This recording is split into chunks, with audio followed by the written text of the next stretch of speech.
बिस्मिल्लाहिर्रहमानिर्रहीम। अस्सलाम वालेकुम दोस्तों, कैसे हैं आप सब। मैं हूं हमारा नसीम और आप देख रहे हैं इजी फूड्स विद हमारा। कभी कभी हमारा एकदम ही बहुत ही चटपटी और कोई मज़ेदार चीज़ खाने को दिल करता है, और चीज़ भी ऐसी हो जो मिनटों में तैयार हो जाए और घर में मौजूद चीज़ों से ही तैयार हो जाए। तो आज मैं आपके साथ शेयर करने जा रही हूँ आलू की टिक्की की, जो आप घर में मौजूद चीज़ों से ही बना सकते हैं। तो चलिए अपनी मज़ेदार रेसिपी शुरू करते हैं।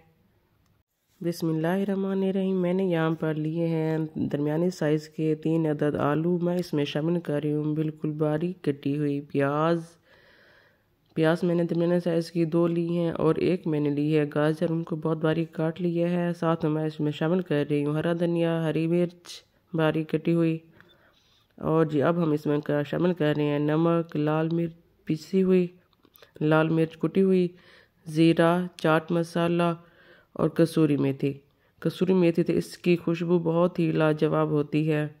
इन तमाम स्पाइसेस को मिक्स करने के बाद हमने इसको हाथ की मदद से ही मिक्स कर लेना है। हाथ से मिक्स करने से ये फ़ायदा होता है कि आलू जो है वो बिल्कुल मिक्स हो जाता है और इसमें गुठलियाँ वगैरह नहीं रहती, इसलिए हमारी टिक्की जो है टूटती नहीं है। और जी यहाँ पर साथ में हम्बल रिक्वेस्ट है कि अगर आपने मेरा चैनल सब्सक्राइब नहीं किया तो प्लीज़ जल्दी से सब्सक्राइब कर दें। और जी यहाँ पर मज़ेदार हमारा पेस्ट बन चुका है। अब हमने लगाना है हाथ पर ऑयल और थोड़ा सा लेना है पेस्ट, और इसकी बना लेनी है प्यारी सी गोल सी टिक्की। इसी तरह ही हमने तमाम टिक्कियाँ बना कर रख देनी है।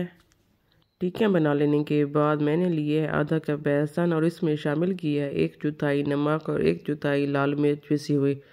अब जी हमने इसमें पानी शामिल करके इसका पेस्ट बना लेना है। पेस्ट को हमने ज़्यादा गाढ़ा नहीं करना, नॉर्मल ही रखना है इस तरह से।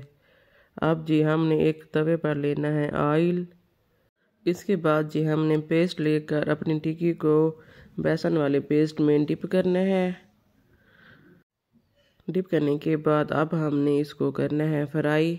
यहाँ पर जो ख़ास टिप मैं आपको देने जा रही हूँ वो ये है कि आपने इसको तवे पर ही फ्राई करना है। इसको ज़्यादा ऑयल में, कढ़ाई में या फ्राई पैन में फ्राई नहीं करना, क्योंकि ज़्यादा ऑयल में फ्राई करने से टिक्की जो है वो टूट जाती है या फिर फैल जाती है। और जी यहाँ पर हमने रखनी है मीडियम फ्लेम रखने के बाद जब ये हल्का सा पकना स्टार्ट हो जाए तो हमने इसकी साइड चेंज करनी है। इतना मज़ेदार और मिनटों में तैयार होने वाली ये रेसिपी यकीन करें जब आप खाएंगे ना तो आपका दिल खुश हो जाएगा।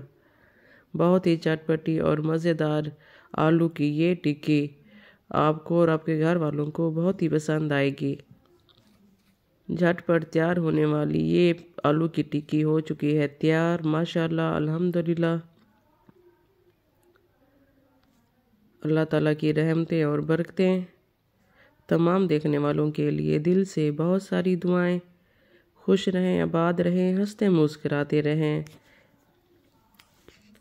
तो मिलते हैं अपनी अगली रेसिपी के साथ। अल्लाह हाफिज़, टेक केयर।